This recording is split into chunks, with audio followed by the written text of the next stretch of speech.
Yeah! Thank y'all for giving me extra time. I really, you know what?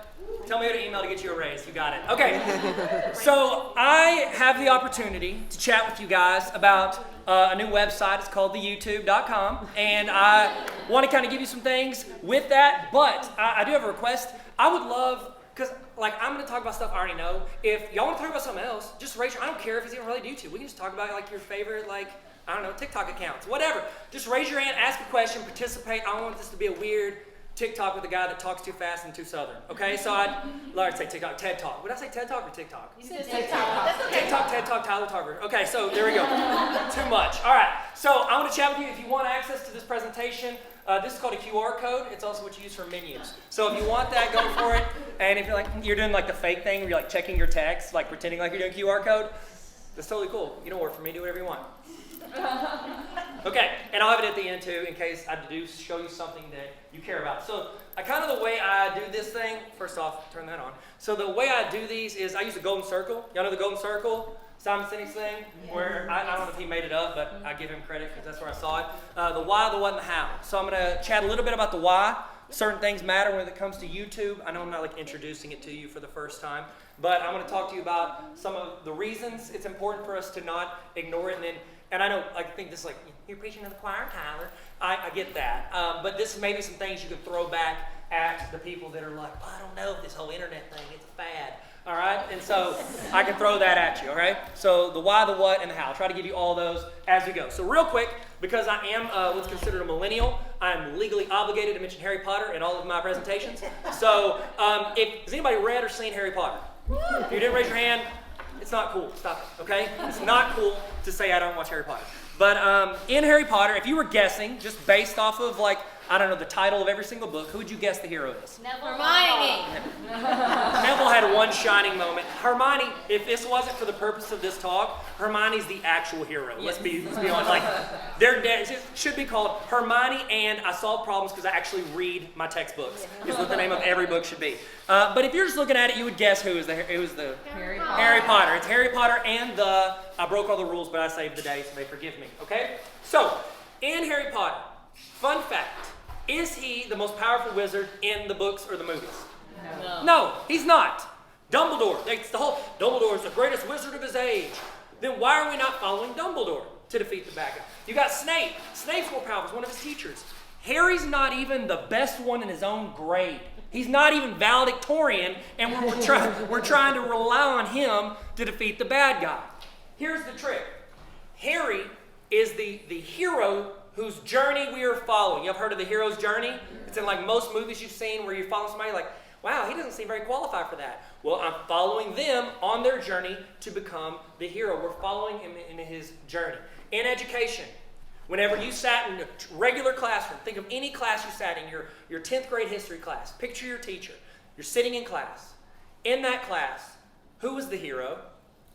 Your teacher. If your class was like mine, most of the time it's the teacher. They stand up. They're like a walking Encyclopedia Britannica. We sit there and we write as much as we can, and we hope that we retain enough to do well on the test.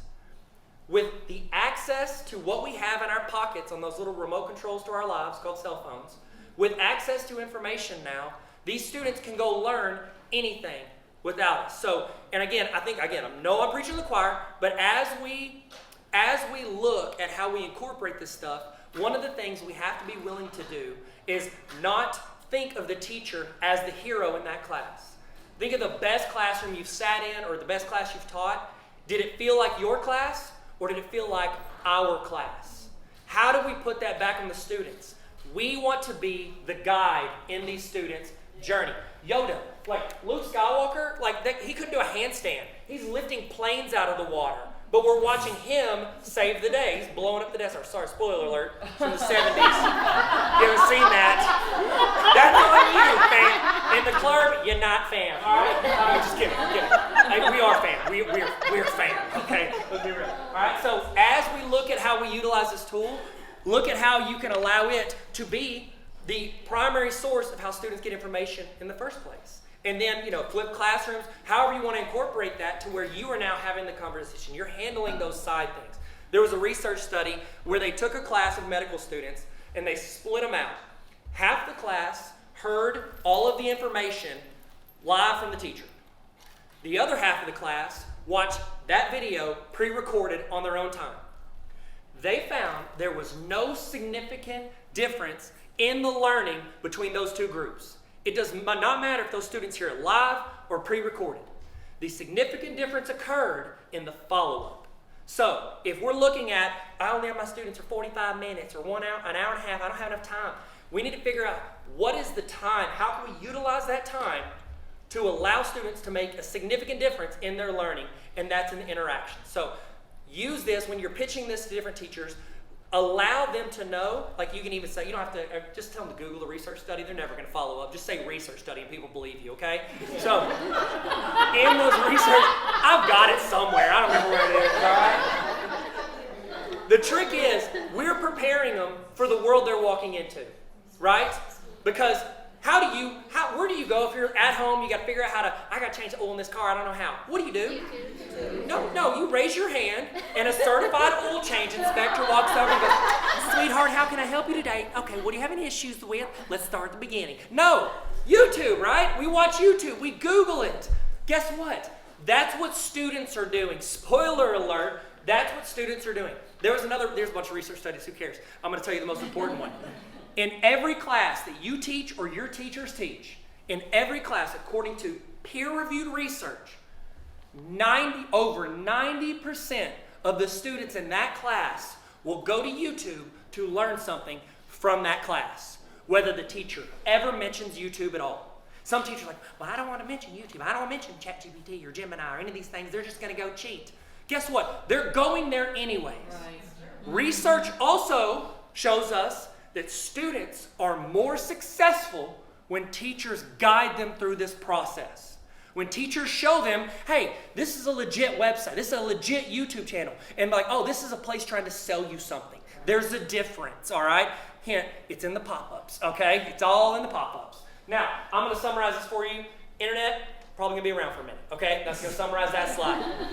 Fun fact, there was another research study done, this was about 1.5 years ago. They polled thousands of students. Not only are students going to YouTube, you know where students are going to learn stuff?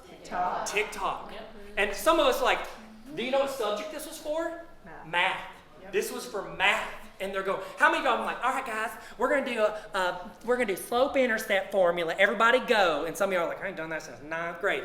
Are you gonna go to TikTok to learn it? Most of us know. However, these students go where they are comfortable learning. They are used to learning new things on how many of y'all have scrolled across a TikTok and you scroll up and you're like, and you learn something. You're like, oh my gosh, I've been loading my dishwasher wrong for 25 years, you know? Like we've all learned something random. That's how these kids picture these apps. They go where they are comfortable, okay? So that's a lot of the why. Now, I'm gonna hit you with some more things with regards to making these videos. According to a bunch of research studies that I had to look at, in those research studies, it is overwhelming the reason people stop watching an educational video. The reason students stop watching an educational video. 2 main reasons. 1, they don't see how it applies to them, or they're confused about what's going on. Those are the top, it's not even like the bar graph is like people who enjoy movies and pizza versus everything else. You know what I mean? Like it is overwhelming if they don't see it applies to them, or if they're confused about what's happening. So if you're making videos, or if you have your students make videos to where other students are going to watch and learn, have them be so redundant and overly clear so that people watching aren't confused about what's happening, okay? Think about you click on a video, you try to learn something, and you're like watching it for a second, you're like, I don't think I'm there. I need to go find something else. And you click off because you don't understand. Fun fact, you know there's only 2 reasons anybody watches any video on the internet. Education or entertainment. That's it. The best are both, but education or entertainment is the only reason we watch anything. So as educators, you know, it's relevant. So this right here, I literally only put this because my dissertation, all that doctorate stuff was really expensive, and this is me slowly getting my money's worth, okay? That's it. But actually it is, we did a simultaneous OLS multiple regression model, and this was like an analysis of like 700 or so YouTube educational videos. That if you really want to do like, well, Tyler, how long should it be? What should it do? I'll boil it down for you. Make it around 3 to 4 minutes, and have it to where it has graphics and a person on the screen. That's the trick. You're like, well, it's kind of like a human talking and a presentation behind them. Bingo. Guess what? We figured out a long time ago. We just need to research to tell us we're right. All right, so let's hit them with the YouTube. Now let's actually talk YouTube. Let's incorporate a few things. All right. So the first thing, this is the paralysis for a lot of people. This is what paralyzes a lot of people from even starting. Well, I don't have that camera, or I don't have that connection. I don't have this. I don't have that. Does anybody here have a cell phone? Guess what? Use that. All right. There's people that get millions of views on videos every day that are filming it with cell phones. Like my buddy, he does vintage 90s video game stuff. He like literally just quit his job because he was making 15 to 20 times his salary. He was making that off YouTube. He's filmed everything for the past 7 years on a cell phone. Dude doesn't even use a legit camera, and he could easily buy one, but that's what his audience is used to. The audience feels comfortable with that. So use whatever the best thing you have is with you. That's what you need to use to start filming. Now, can I do a couple quick filming tips for you? Is that cool with everybody? Everybody grab your phone. And again, if you're like, I'm never going to put nothing on the YouTube, people are mean in the comments. Accurate, okay? It's a warm dumpster fire, all right? And it's full of cheese and it's rolling down a hill. All right, so couple tips if you're wanting to shoot. So let's just talk like video-wise, all right? Video-wise. Everybody turn on your camera. You don't have to record, but turn on your camera, okay? Let's turn on our camera, all right? First thing, all right? If you're wanting to know, well, should I be vertical or should I be like horizontal like this? 3 minutes or less, make it vertical. If it's over 3 minutes, do it like this, okay? YouTube Shorts just changed. It's 3 minutes is their short stuff, so do this if it's 3 minutes or less, all right? Everything else, do this. Now, and the reason is because like our minds are hardwired. If we see a vertical video, we don't think we're gonna be there that long before we swipe up or scroll. But if we see something like this, like, oh, okay, I'm watching the Avengers. I'll be here for a minute. You know what I mean? We'll be here for a little bit, all right? So when you're holding it, first thing, don't hold it down here because you're not your dad who just found out Facebook. How's this thing work? Don't do that, okay? You don't want all them necks. We don't want to do this because we're not a girl in the bathroom taking a selfie on MySpace. It's okay. We all have one of those photos, all right? So you want it to be about eye level. Eye level. Now, the other thing is when you start recording, don't be narcissistic. Stop looking at yourself, okay? Look at the camera. When you take a selfie, you're like, wow, is something wrong with my eyes? Look like Forrest Whitaker. You look at the camera. Look at the camera. Where's the camera? Well, do you have to use a Google phone or is that an iPhone?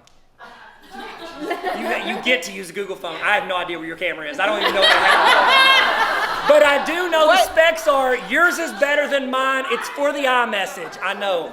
No, yours is better. That's actually true. I love Google. Okay. Sorry. This is so close. They're like, take my shit. Get out. All right. So I'm not sure where your camera is. Probably somewhere near the top mid. If it's a pixel, it's in the middle. Yeah, it's in the middle of the screen. Oh no, middle of the top. Okay. How did they do that? Okay.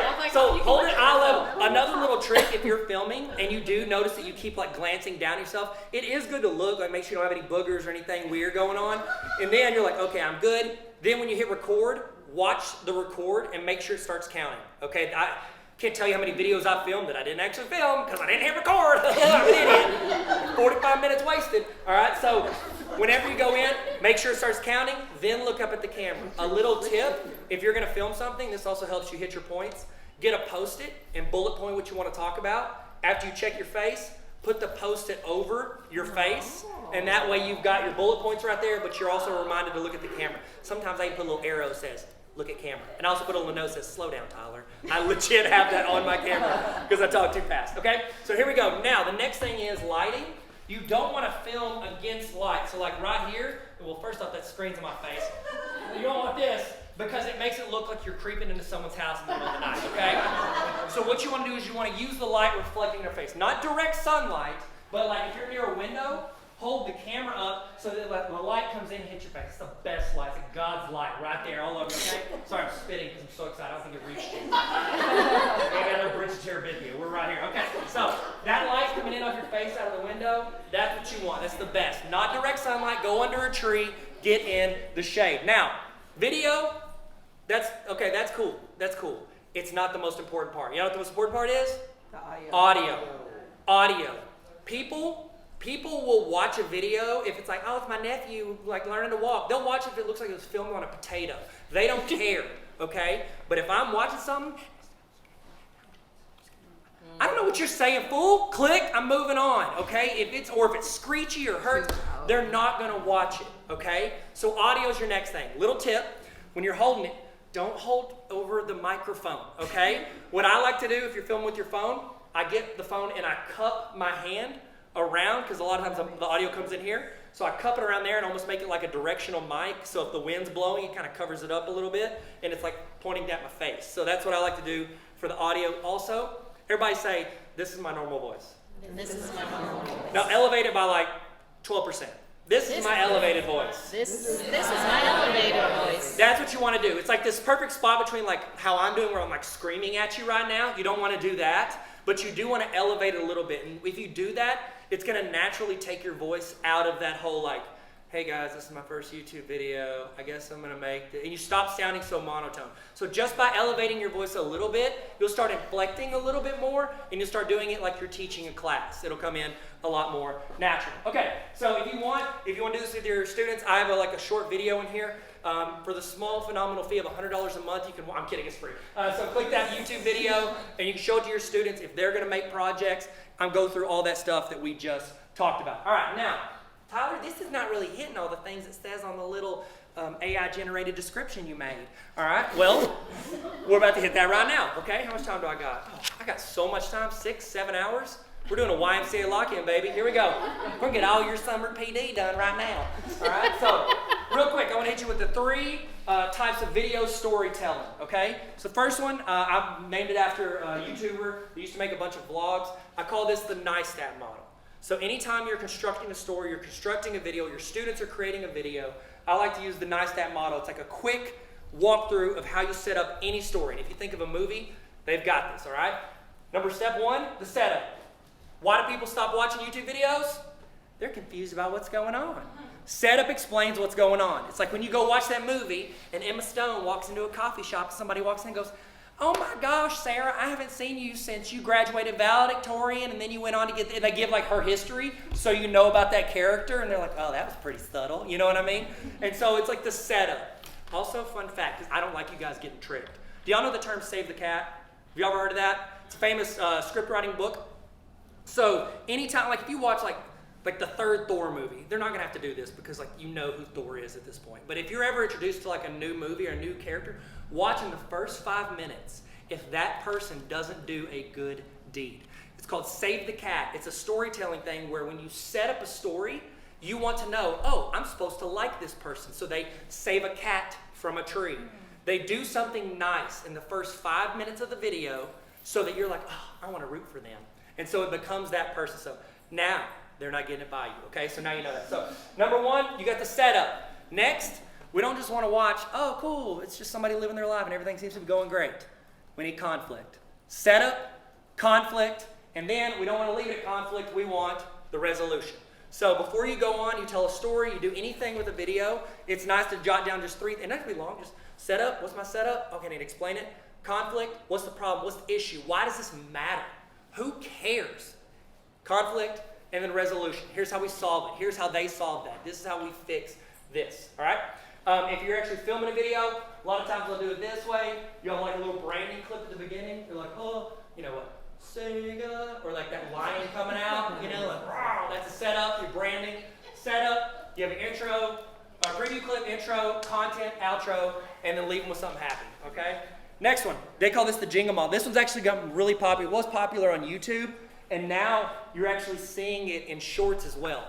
1-minute videos will do this. Anybody seen a video pop up where it shows like a quick clip of something like really interesting, and then it like goes into the start of the interview, and then like 45 seconds in, it shows that clip in it. Yeah. That's called the jingle model. They're giving you like a taste of the best part, but they're not giving you all of it to catch your attention, because you know you lose about 80 to 90% of your audience in the first 3 seconds of a video. And so they're trying to catch you. They call it the hook, trying to catch you right there before they move on so that you'll watch their whole video. All right, jingle model, you build suspense, you build it up, and then it goes and happens. So the intro needs to be a cliffhanger, movie cliffhanger. Okay, so intro clip, they'll pull it out, toss it in, and then usually it'll build towards that thing happening. You get to see it like, it's like a bunch of friends are hanging, like about to jump off into a lake. Oh, here we go, and they go to jump, and cuts to them sitting in their office like, hi, what are we gonna do today? Let's go to the lake. And then at the very end, you actually get to see them and you get to see the payoff. And then the last one, call this the Dobrik. I think I got 3 or 4, doesn't matter. The Dobrik model. David Dobrik, I took this out because he got a lot of trouble a while back, but then he got in shape, so we all forgave him. All right, so anybody see that? He started working out, and then he was like, surprise, I worked out this year. No? Okay, cool. Nobody on the internet? Dope. All right, so Dobrik model. This one you'll see more, especially with podcasts. It's essentially you're watching an authentic conversation with friends, okay? So in a school setting, one thing, an easy one I do to encourage people on this, you have 2 history teachers. They teach the same subject. They're about to cover the War of 1812. Instead of them standing up in their classes, teaching it, giving their perspective, have them sit down for 45 minutes on their prep, have a conversation about it, build off each other, hit record, and then let the students watch that overnight to get the content. You get both those perspectives. It's not relying on one person, and then that person can fill in the gaps and do the projects or games or whatever else they want out of that. You have a loose script. You have bullet points of what you want to hit. I picture it like swimming. Anybody's when they swim, like when they close their eyes, like, I'm going to start swimming, they look up and they've like veered like way off course. Like, okay, I'm stronger in my right arm. You know what I mean? And so with this model, it's like you're swimming to buoys. You might swim a little bit off course, but then you kind of look up, you swim back to that buoy. So a lot of us have done this when we've taught, we do presentations. That's where slides bring us back, just like mine just brought me back to this, all right? It makes you want to hang out with them. The best podcasts are ones where it feels like you're sitting in the living room with your friends and they're just chatting about something you care about. Best podcasts are that way, all right? Last thing, any questions? I'm just talking so fast. How are you guys? Y'all good? Everybody being nice? Anybody got a question I want to ask? Yes, hey, what's up? You know what? For participating, I got you a copy of a book. It's called Volunteer Playbook. Sorry about that. A Henry Wong book. Sorry about that. The ceiling tiles. You see that? It's crazy. I said, you better not. You better not. They did it anyways. All right, so if you want to build an audience, if you want to build a YouTube, kids are like, what, if you've polled the students at your school and you're like, what's your dream job? What are all of them going to say? YouTuber, influencer, I just want to work for Mr. Beast, whatever. That's what they're going to say, because who wouldn't want to make a few $100,000 a year traveling with their friends and family and just recording a little bit of it? That sounds dope. Sign me up, all right? And so there's a lot of different areas where those people make money to be YouTubers.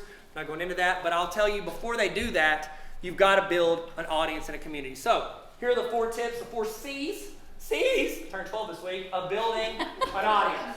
Number 1, good content. Good content. So make things people want to see. Like you're just like, oh, I'm just putting out videos. Well, are they any good? Well, maybe. I don't know. Well, look at your watch time. When do they stop watching? What are you talking about then? Are they getting bored? Analyze your analytics. If the video starts taking off, do more of those. It can be frustrating because it can like kind of narrow you down in a niche. Niche. I'm pretty pretentious. Niche. All right. I've got my doctorate. I'll say niche. Wow, it took me this long to mention that just straight up. There you go. All right. Thumbnails. Thumbnails are one of the most important things for YouTubers. Like they're legit. Like most legit YouTubers pay about 10 grand per thumbnail to a designer to create a thumbnail, analyze it, and then build it out for them because that gets the click. They want click-through rate. 10% click-through rate. Oh my gosh, you're a millionaire. Second thing, be consistent. Anybody remember the 90s? Was it Seinfeld? Do anybody remember when Friends came on in the 90s? Yes. When was it? Thursday. 8 o'clock Thursday, depending on time zones, all right? So I was Central. We were 7. Had to run home for football practice, all right? What else? Central best, all right? So I don't know why I'm rooting for a time zone. Who cares? I'm stupid. I'm so sorry. All right, here, I got you this to make up for me being mean. It's a hardback version of that. I'm sorry for making fun of your time zone. All right, sorry, I was all out of Ron Clark, 800 rules to make kids behave thing. All right, so what am I talking about? Be consistent. Be consistent. We knew when Friends came on because we would have to go to the TV to watch it because it wasn't like we can go watch anything on Hulu right after. You knew when it was happening. Your audience needs to know when your episodes come out. They need to know when it happens. They don't want it like random. Well, today it's going to be on Tuesday at 10 a.m., but then 6 months from now, surprise, midnight. You know what I mean? Like, you don't want to surprise your audience. You want them to know when those videos are coming. Is it every day? Monday, Wednesday, Friday? A lot of people will put this on their YouTube channel. Y'all know that top thing? It's called your banner.